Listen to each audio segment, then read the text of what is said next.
तानिया इतना कुछ हो जाने के बावजूद भी अपनी हरकतों से बाज नहीं आ रही है। निगार के पास जाती है और निगार को जाके कहती है, मुझे ज़ावियार की बातों से ऐसा लग रहा है जैसे फिर दोबारा से वो लड़की इस घर में आ जाएगी। वैसे ये बातें उसे कहने की ज़रूरत नहीं है, लेकिन मुझे ऐसा महसूस हुआ है। इसको सुनकर निगार कहती है कि तुम्हें ज़रूर कोई गलतफ़हमी हुई होगी। देखो, ऐसा कुछ भी नहीं है। मैं बड़े पक्के तरीके से उसको समझा चुकी हूँ और वो ऐसा कभी नहीं करेगा। लेकिन तानिया को इस बात की टेंशन है, जो इस काम में देरी हो रही है। ऐसा ना हो कि नयाब फिर दोबारा से इस घर में आ जाए और फिर दोबारा से उसकी खुशियों की यानी कि कोई भरमार जो है हो जाए और वो अपने घर में खुश रहे। लेकिन वो ऐसा नहीं चाहती है और वो चाहती है कि बस जितनी जल्दी हो सके इस काम को ख़त्म कर दिया जाए, ताकि उसकी ज़िंदगी में भी कोई आगे ट्विस्ट आ सके। बहरहाल वो काफ़ी ज़्यादा क्या कहते हैं परेशान हो चुकी है, क्योंकि जुनैद उसको कहता है कि देख लेना, तुम्हारा मैं वो अशर करने वाला हूँ कि तुम याद रखोगी और ये काम बहुत जल्द हो जाएगा। निगार कहती है कि देखो जुनैदा, बेबी बाज आ जाओ, पता नहीं क्यों तुम तानिया के पीछे हाथ धो के पड़ चुके हो। लेकिन तानिया की असलियत को निगार नहीं जान पा रही है कि उसके बेटे की असल इस चीज़ की हकदार जो है किया दरा सारा कुछ इस तानिया का है। इस बात की निगार को बिल्कुल समझ नहीं आ रही, क्योंकि निगार को जब इल्म होगा कि इसने क्या-क्या कुछ किया है, तो फिर इसको समझ आ जाए। वैसे निगार भी कुछ कम नहीं है, उससे 10 सात आगे है। फिलहाल वो अपने बेटे की मोहब्बत में पागल होती जा रही है, क्योंकि जैसे ही वो देखती है कि जुनैद और ज़ावियार के दरमियान काफ़ी ज़्यादा इख्तिलाफ़ात हो गए हैं, जिसकी वजह से वो काफ़ी परेशान हो जाती है और काफ़ी रोती-धुलाती रहती है कि आखिर ये क्या होगा, कब तक ये सब कुछ चलेगा? और वो कहती है कि बहुत जल्द मैं ये सब कुछ ख़त्म कर दूँगी। लेकिन ज़ाफ़र कहता है कि इतनी जल्दी ऐसा करना बिल्कुल भी मुनासिब नहीं है। अभी फ़िलहाल तो इस किस्से को बिल्कुल ही ख़त्म कर दो, क्योंकि ऐसा करना बिल्कुल भी हमाकत है। अभी ये सारी बातें करने का कोई फ़ायदा नहीं है। अभी जितनी जल्दी हो सके इस नायाब का किस्सा ख़त्म करना होगा, ताकि ये मामला ही रफ़ा-दफ़ा हो जाए। लेकिन शायद हम लोगों को ये बात की समझ आ ही नहीं रही, ये ज़ैवर ये काम करने की कोशिश ही नहीं कर रहा है, ना ही करना चाह रहा है। ये तानिया की बात में कहीं न कहीं ज़रूर सच्चाई है। ऐसा ही है, ज़ावियार उसको छोड़ना नहीं चाहती और ये बात हमें समझ नहीं आ रही है। बार-बार आकर हमें हलकान कर रही है। हम थक चुके हैं। जिस पर उसकी भाभी कहती है कि अरे भई पूछिए अपनी बहन से ये क्या कारनामे कर रही हैं और किधर से आ रही हैं? क्या इसको समझ नहीं आ रही? क्योंकि आगे से आप देखेंगे कि वो पूछता है आखिर मुझे भी पता चले कि क्या वजह है? मुझे नया बताओ कि क्या हुआ है? ऐसी क्या बात हो गई जिसकी वजह से इतनी परेशानी हो रही है? जिस पर उसकी भाभी कहती है कि पूछ लीजिए खुद इसी से। यही आपको जवाब देगी कि आखिर ऐसी क्या बात हो गई है और क्या वजह है। बहुत परेशान है और रोती-धुलाती कहती है कि आप लोग जो समझ रहे हैं ऐसा वैसा कुछ भी नहीं है। इस सारी बातों को अपने दिल से निकाल दें, क्योंकि ऐसा कुछ भी नहीं है। मैंने ऐसा कुछ भी नहीं किया है। आप लोग बिला वजह परेशान हो रहे हैं।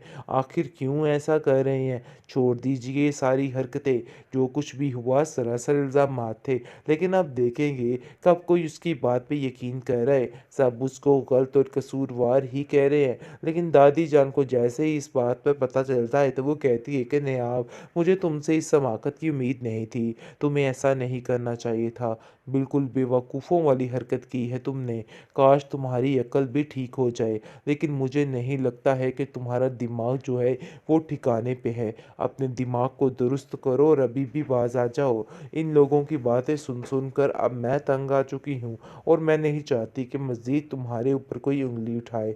जिस पर वो भी चीखने चिल्लाने लग जाती है और कहती है कि मैं भी अब बस कर चुकी हूँ, यानी कि अब मेरी भी बस हो चुकी है। मैं अब इन लोगों की बातों के मज़ीद जवाब नहीं दे सकती हूँ। बात ये है कि आप लोगों को बस अब अपनी ही मर्ज़ी करनी है और मुझे अपनी मर्ज़ी करनी है। मुझे किसी से कोई लेना देना, कोई कर्ज़ नहीं है। आप देखिएगा कि नायाब जो है वो भी अपनी बातों पर आ जाती है और सबका ठान कर मुकाबला करती है। ट्रॉमा सीरियल दिल नादान जिसका एंड होने का नाम ही नहीं ले रहा है। खैर आप देखेंगे कि अब जाकर तानिया बहुत ज़्यादा हैप्पी हैप्पी दिखाई दे रही है, क्योंकि पहले तो वो भड़का रही है ज़ावियार को मज़ीद से मज़ीद तर उसको बता रही है कि अब वाक़ई में तुम इस लड़की को वापस ले आओगे। देखो जिसने इतना कुछ किया, इस घर को तबाह बर्बाद करके रख दिया। लेकिन अफ़सोस की बात ये है कि तुम उसको छोड़ भी नहीं रहे। ये कहाँ का असूल है? देखो इस असूल को तोड़ो और उसको छोड़ दो।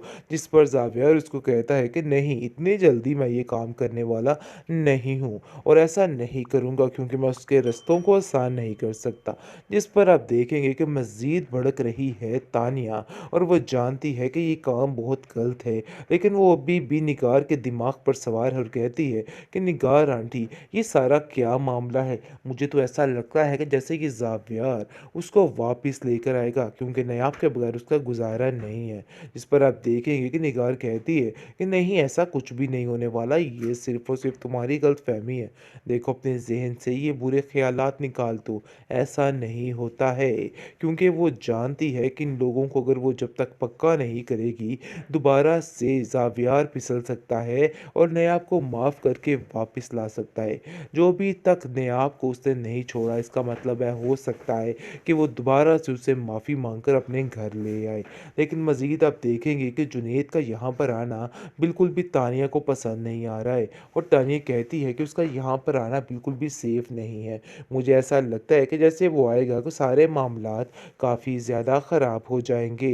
दूसरी तरफ नायाब की ज़िंदगी बेचारी, जिसका कोई अक्षर नश्वर नहीं रह गया है, वो बेचारी जैसे ही घर आती है जुनैद से मिलके, तो काफ़ी ज़्यादा घर में हंगामा बर्पा हो जाता है और फ़ोन चला जाता है उसकी भाभी जान को और कहा जाता है कि इसको सँभाल कर रखिए, आखिर ये क्या चीज़ है? क्यों यहाँ पर बार-बार आकर हमें हलकान कर रही है? हम थक चुके हैं। जिस पर उसकी भाभी कहती है कि अरे भई, पूछिए अपनी बहन से ये क्या कारनामे कर रही हैं और किधर से आ रही हैं? क्या इसको समझ नहीं आ रही? क्योंकि आगे से आप देखेंगे कि वो पूछता है, आखिर मुझे भी पता चले कि क्या वजह है, मुझे नायाब बताओ कि क्या हुआ है? ऐसी क्या बात हो गई जिसकी वजह से इतनी परेशानी हो रही है? जिस पर उसकी भाभी कहती है कि पूछ लीजिए खुद इसी से, यही आपको जवाब देगी कि आखिर ऐसी क्या बात हो गई है और क्या वजह है। बहुत परेशान है और रोती धुलाती कहती है कि आप लोग जो समझ रहे हैं ऐसा वैसा कुछ भी नहीं है। इस सारी बातों को अपने दिल से निकाल दें, क्योंकि ऐसा कुछ भी नहीं है, मैंने ऐसा कुछ भी नहीं किया है। आप लोग बिला वजह परेशान हो रहे हैं। आखिर क्यों ऐसा कर रहे हैं? छोड़ दीजिए ये सारी हरकतें। जो कुछ भी हुआ सरासर इल्ज़ामात थे। लेकिन आप देखेंगे कब कोई उसकी बात पे यकीन कर रहा है। सब उसको गलत और कसूरवार ही कह रहे हैं। लेकिन दादी जान को जैसे ही इस बात पे पता चलता है तो वो कहती है कि नेहाब, मुझे तुमसे इस समाकत की उम्मीद नहीं थी। तुम्हें ऐसा नहीं करना चाहिए था। बिल्कुल बेवकूफ़ों वाली हरकत की है तुमने। काश तुम्हारी अक्ल भी ठीक हो जाए। लेकिन मुझे नहीं लगता है कि तुम्हारा दिमाग जो है वो ठिकाने पे है। अपने दिमाग को दुरुस्त करो और अभी भी बाज आ जाओ। इन लोगों की बातें सुन कर अब मैं तंग आ चुकी हूँ और मैं नहीं चाहती कि मज़ीद तुम्हारे ऊपर कोई उँगली उठाए। जिस पर वो भी चीखने चिल्लाने लग जाती है और कहती है कि मैं भी अब बस कर चुकी हूँ, यानी कि अब मेरी भी बस हो चुकी है। मैं अब इन लोगों की बातों के मज़ीद जवाब नहीं दे सकती हूँ।